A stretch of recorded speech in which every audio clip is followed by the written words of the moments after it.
Are you struggling to exit incognito mode on Perplexity AI? So if you are stuck in this situation, then let me show you how you can fix this problem. If this video helps, please like and subscribe to this channel.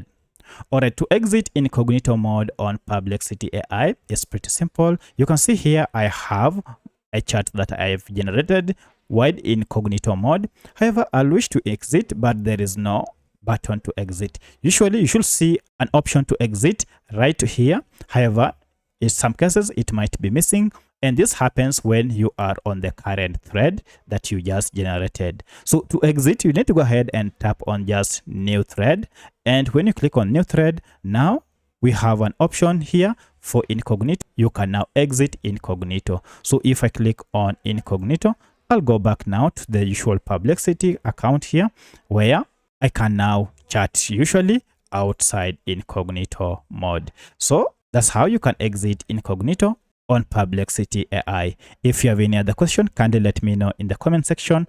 Otherwise, thanks for watching, and let's meet in the next video.